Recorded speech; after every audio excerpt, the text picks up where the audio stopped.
It's Thursday, August 7, 2025. I'm Albert Mohler, and this is The Briefing, a daily analysis of news and events from a Christian worldview. Well, here's a headline. Quote, a record-breaking baby has been born from an embryo that's over 30 years old.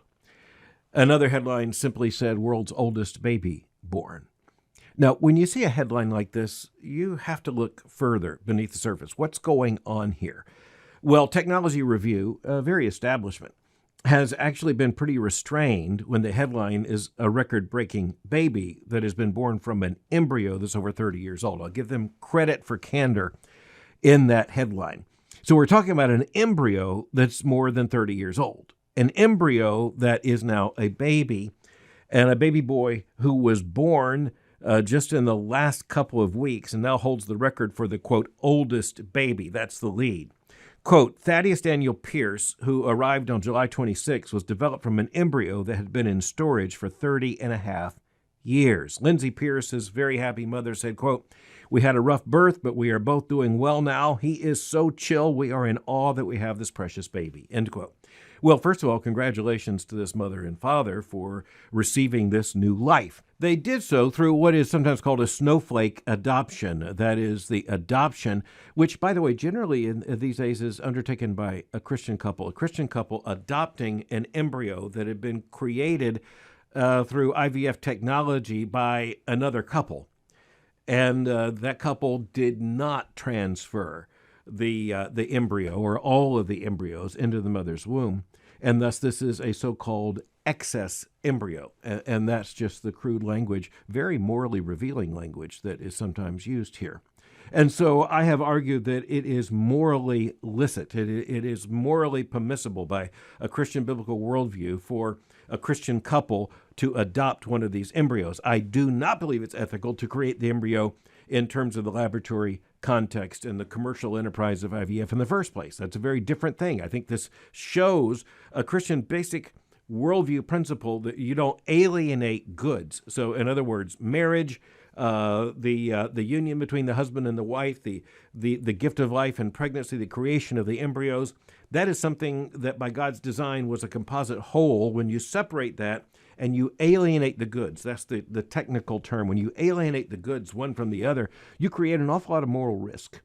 And the moral risk is demonstrated in the fact that there are well over 1 million so-called excess embryos created through the IVF process. And if anything, that number is really small. Those are the acknowledged numbers. No one has an official count. But just looking at what we are told by the IVF business itself, there are over 1 million of these. And most of them are going to atrophy. They're going to decay over time, even as they are frozen. I mean, you understand, even in the unique laboratory conditions of deep freezing, that has preserved these IVF-produced embryos. The fact is that's not indefinite. And no morally serious person can really claim that's indefinite. And even in the indefinite situation, you have, according to the biblical worldview, you have human beings in a frozen state. And so, again, I want to say to this young couple who welcomed this baby, congratulations. And I think they've done a morally good thing. They did not create the embryo. They had no part in that, but it was an embryo that did exist. Here's what Technology Review tells us, quote, in May 1994, they managed to create 4 embryos. One of them was transferred to Linda's uterus. It resulted in a healthy baby girl. The happy mom said, quote, I was so blessed to have a baby. The remaining 3 embryos were cryopreserved and kept in a storage tank.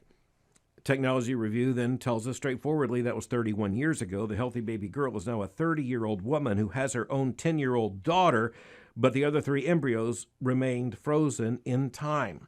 Okay, to cut to the quick, the original couple, the mother and the father, they later divorced. So one of the embryos was transferred into the mother's uterus. The other 3, as the article tells us, are cryopreserved in a storage tank. Now, after the divorce, the decision was made to allow for the adoption of these embryos. But remember, we're talking 3 decades ago. We're talking about 30 and a half years ago. We're talking about the original IVF process and procedure leading to 4 embryos, one being transferred And that led to the baby that the mom celebrated here, who is now herself a mom with a 10-year-old daughter and now a sibling who is a newborn. So this is a 30-year-old woman who has a sibling who is a newborn. Now, the sibling is not legally related to her, but is absolutely biologically related to her. The point is that as you're thinking about this, the Christian understanding of moral risk should just jump out at us here. And so I've written a lot, talked a lot about IVF, and we're going to have to return to it from time to time simply because it is a pressing issue, and the numbers are mounting, and the complexities are mounting. And this just demonstrates one of the complexities. Now you have siblings born 30 years, actually a little bit more than 30 years apart. It's an astounding thing. It can only happen in the modern age. It can only happen with the development of this kind of reproductive technology. It can only happen with the embryo research that has taken place. It can only happen with the business, frankly, the big business of advanced reproduction leading to IVF clinics and all the rest. It can only happen with cryopreservation and the, at least for now, preservation of so many of these embryos. But it comes with the creation of what is now hundreds of thousands of embryos who are never going to be transferred to a uterus. So we should be thankful for this baby. Here's another issue to the Christian biblical worldview. The birth of a baby is an unalloyed good. The circumstances of conception may not be good. The circumstances of technology might not be good in and of themselves, different levels of moral risk. But the baby herself or himself is always to be welcomed. And that goes back even long before the technological age, with the children sometimes referred to as an illegitimate child. No, the child's not illegitimate. The circumstances whereby the pregnancy occurred, that may be morally illegitimate. The child made in the image of God is not illegitimate and never can be. All right, now, when we're doing worldview analysis, let's think of a couple of levels. Number one, the first level is that this happened. And the fact that it happened is just really important. It's a flashing light on our dashboard. It tells us that the further complexities, the greater moral risk involved with IVF, lots of Christians want to ignore that. Lots of Christians want to dismiss that.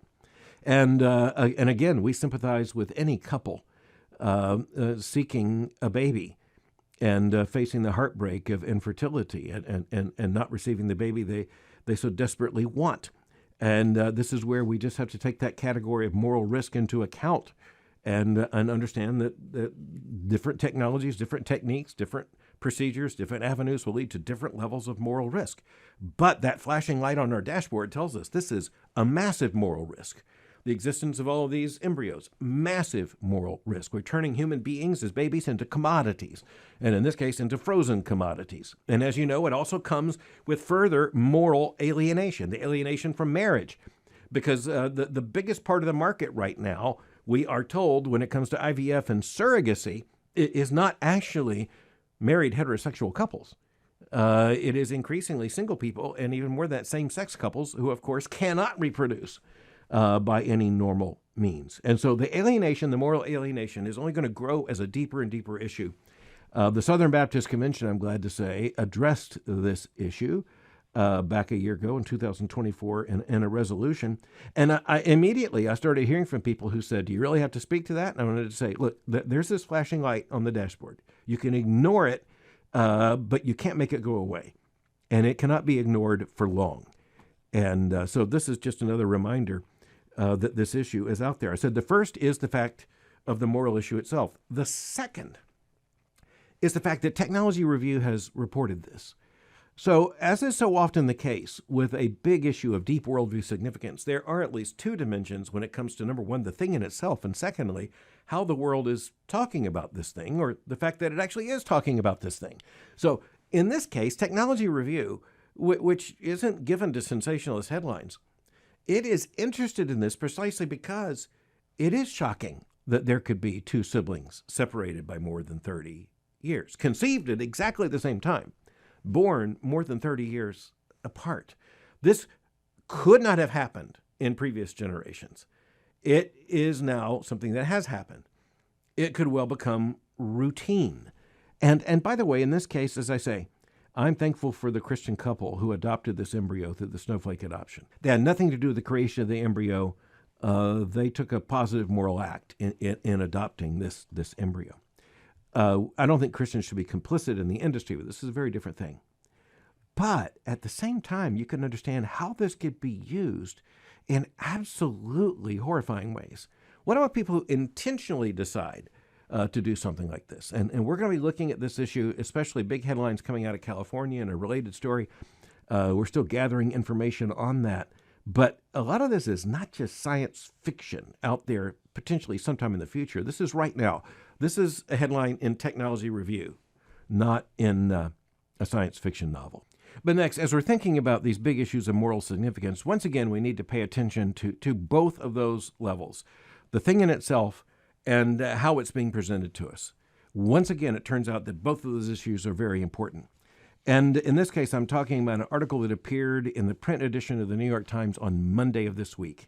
Headline, "She took her country along for her last journey, overcoming Colombia's barriers to assisted death." So above the fold, the biggest headline in the New York Times Monday about a woman who committed what you would call assisted death, ended her life by a physician-assisted suicide, or at least assisted suicide. And she did so after a diagnosis of terminal cancer. And you'll notice, however, the way this is presented to us, here's that second level. The subhead here is, quote, "Overcoming Colombia's barriers to assisted death." Now, we put barriers in, that insinuates the barriers are the problem. Assisted death is supposedly the answer. Okay, let's take this apart. We're talking about a woman who's rather well known in Colombia, Tatiana Andia. And, quote, "She was a hero to many in the room, the woman who negotiated cheaper drug prices for Colombia. But that day, at a conference for policymakers and academics on the right to health in Latin America, there was an intimate topic she wanted to discuss. Quote, "A year ago, I was diagnosed with terminal lung cancer, one that's incurable, catastrophic, all the terrible adjectives." She then said, she acknowledged the whole thing sounded preposterous. Quote, "The air in the packed conference room went still. Ms. Andia, age 44, a professor and a former official in Colombia's health ministry, said she was going to speak out not as an expert, but from a different perspective, one newly acquired, that of a patient. A particular health issue preoccupied her these days. She said, the right to death. No one," she went on, "wants to talk to me about dying." End quote. She went on to ask the question, how come we can't talk about having a dignified death when we talk about the right to health? Well, here's the setup. This is a woman with a horrifying diagnosis of a truly horrifying disease, lung cancer, terminal, incurable. And as a matter of fact, because she had been long involved in health policy there in Colombia, she understood what the disease meant. But you'll notice that what she has demanded and actually went through with was assisted suicide. And it's the concept of a good death. One of the conclusion of what in secular terms would be called a virtuous life, in Christian terms, a godly life. We should pray for that kind of death. But we're not always given a calm, peaceful death. And sometimes it does come in ways that show the ugliness of death, by the way. This is another biblical concept. Death is ugly. It is the enemy, and it will appear as such. But you'll note that the modern mind increasingly demands control, personal autonomy over everything, and that includes even the circumstances of death. In this case, there's a really interesting twist, and that has to do with Colombia, because in Colombia, assisted suicide, or euthanasia, as it is legally called there, that goes back to the Greek concept of a good death. Euthanasia is legal, but guess what? Doctors don't want to do it. And it is because they are healers, not killers. And that comes right on in this article. The medical profession is steadfastly against physician-assisted suicide. And for that reason, an awful lot of the assisted suicide is not physician-assisted. I'm reading from the article here, front page article by Stephanie Nolen in the New York Times. Quote, "Doctors uncomfortable with ending lives and reluctant to give patients so much control hadn't encouraged it. And by 2023, only 1 in 3 hospitals had established the required review committees. And health insurance companies, which nominally have the job of organizing assisted deaths, are so bureaucratic that people die of their illness or give up before they gain access." Now, here's the next paragraph. Quote, as a result, assisted deaths remain rare between 2015 and 2023, the last year for which data has been released. There were a total of 692 medically assisted deaths in the country of 53 million people, end quote. Now, just notice the framing here. Journalistic framing, the way this is presented, it's as if that number's just, just too low. And if the situation were made right, that number would be far larger. That's all built into the framework for this article, which is thus an argument. The woman in this case, Tatiana Andia, she wanted to, quote, demystify the procedure, and so she made this as public as possible. And by the way, it's hard to be more public than front page above the fold in the New York Times daily edition. And yet it also tells us something else, and that is that this isn't being published in Colombia. No doubt there was news coverage there. This is the front page of the New York Times, and this is something that took place in Colombia. Okay, another second dimension issue here. It's right here in the article, as it's in the print edition. It says, the final choice, a national conversation. This is a series of articles by the New York Times on assisted death, as they call it. So this is part of a package. And the journalistic package is going to evidently report on different places and different contexts.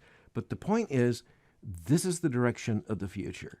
The only question is, how fast are you going to do the right thing and move along with assisted death? That's the implication here. That's the point this woman was trying to make. She acknowledged, by the way, by the time her end came, by her own choosing in terms of the time, she admitted that the situation was more complicated. She said, quote, I myself oversimplified euthanasia, but it's not so easy, she said. It's not just a formality. She said, quote, like many other fundamental rights, it is good and reassuring that it exists on paper, but exercising it in practice is another story, end quote. Okay, huge, massive moral leap there. A fundamental right? Fundamental right means one that's pre-political. It's not something that's established by legislation. It's something that is natural, grounded in what in older discourse would have been called natural rights. A fundamental right is something that, as I say, is pre-political. Oh, that's nonsense. That's absolute nonsense. But you'll notice this is a commonality in the way this kind of argument is made in a revolution in morality. People say this is a fundamental right. Abortion, a fundamental right, a woman's fundamental right to choose. The pro-abortion argument is government should recognize that right. Of course, it's a horrifying claim, but it has gained so much traction that that's the way it's often just framed in national discourse. And you'll see the same thing is now being attempted on euthanasia. The same thing. It's being framed as a fundamental right, an exercise of personal autonomy.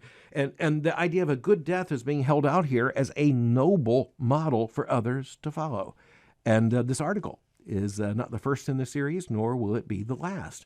Other models for moral emulation. Now, the New York Times doesn't pretty this up. I'll give them credit for that. Just as this woman said that she had oversimplified euthanasia, it's not so easy. The Times does make that clear. However, it's in a moral context in which they are clearly implying, and I mean clearly, that this ought to be easier, and it ought to be made easier. Now, what's not said here, I just want to put on the table, is that, number one, this is horrifying in itself. The idea that we would just exercise autonomy to end our own lives. That's profoundly unbiblical, profoundly unbiblical. Thou shalt not kill, thou shalt not murder, that extends to ourselves. But you'll notice that the logic in society so quickly, just the math, the numbers, the finances are going to tell the story. A right to die is quickly going to become a duty to die. And you say, well, you're exaggerating how fast that comes. You want to bet? Just look at the 20th century. Just look at the first half of the 20th century. Just look at the Weimar Republic in Germany in the early part of the 20th century, that which came before the Third Reich. And understand, no, this can happen very, very quickly. In this case, in a very sad way, the statement, you do the math, is absolutely chilling. I promise you, people will do the math. All right, so I mentioned the Ten Commandments. For the final issue today, I'm going to look at a story about the Ten Commandments. How's this for a headline? Judge blocks districts from enforcing Arkansas law requiring Ten Commandments display. in classroom. We've seen this state by state. Louisiana in one case, Arkansas now. The Associated Press reports, quote, a new Arkansas law requiring public classrooms to display the Ten Commandments cannot be enforced in a handful of the state's largest school districts where parents brought challenges on the grounds that it violates the separation of church and state. That, according to U.S. District Judge Timothy L. Brooks, an appointee of former President Obama. It applies only to 4 of the state's 237 districts, but that does apply to those 4. And let's just get to the bottom line here. As a Christian, I want to say that before we say anything else, when we say the Ten Commandments, we're talking about the law of God. We're talking about the God of Abraham and Isaac and Jacob, the Father of our Lord Jesus Christ, who is the lawgiver. And he gave the law not just as an imposition on human autonomy, he gave the law as a gift. The law itself includes grace in the sense that it is for our good. It also kills us as it indicts us of sin. But it is for our good. A society without law would be, well, a lawless society, a society of anarchy and disorder and mayhem. And then we talk about Western civilization. Western civilization is the inheritance of a society, a societal tradition, and a tradition of history based upon biblical revelation and an understanding of biblical law. You don't have the Ten Commandments, you don't have Western civilization. Now, of course, the left, over the course of, well, you can almost say to the radical Enlightenment, has been trying to create as much distance as possible between that Christian heritage and the contemporary reality. But it also reflects a certain allergic response, an allergic reaction. Just notice the allergy here, the secular allergy, where these parents are saying, I don't think I can stand the thought of the Ten Commandments being posted in a classroom where my child is going to sit. How in the world can decent learning take place where the Ten Commandments is on the wall? Now, as a Christian, I don't want to overestimate what the Ten Commandments on the wall might mean. But at the very least, I will say I'm all for an acknowledgement of the very basis of law and reality. So I'm all for that acknowledgement. But the idea that there's such an allergic response to this and parents are suing in federal court, that just shows you the secular instinct. And if the secular instinct is going to zero in on something, guess what? Not by coincidence, it turns out they zero in on the very thing that Christians in Arkansas wanted to put on the walls. In other words, here's where there's an odd agreement. The centrality of the Ten Commandments. It turns out both sides actually really do admit and affirm the Ten Commandments are just really, really important.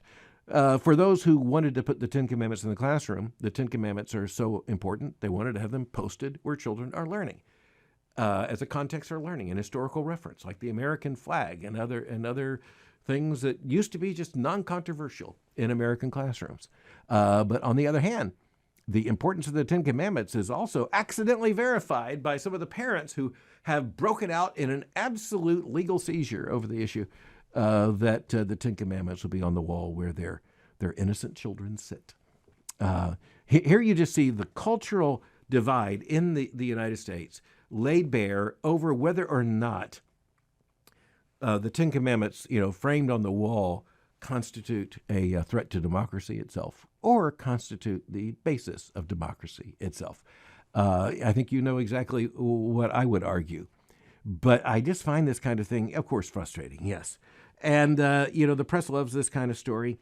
The legal profession, it's ready to take this up. It's the whole secularist movement is glad to put legal heft behind this and money and publicity. But I guess there's another odd thing for us to recognize as Christians. Isn't it interesting that in the United States of America, in the year 2025, or in the old language, the year of our Lord, 2025, the Ten Commandments are controversial? How about that? Or let me put it another way. The Ten Commandments are controversial because it's impossible to look to the Ten Commandments and be neutral. You either look to the Ten Commandments and see the law of God and you're thankful for it, or you see something horrifying and you hate it. Once again, a very important Christian principle comes to mind, and this Ten Commandments controversy just makes it clear. Guess what? In this world, there is no neutrality, not even on a classroom wall. Thanks for listening to The Briefing. For more information, go to my website at albertmohler.com. You can follow me on X or Twitter by going to x.com/Albert Mohler. For information on the Southern Baptist Theological Seminary, go to sbts.edu. For information on Boyce College, just go to boycecollege.com. I'll meet you again tomorrow for The Briefing.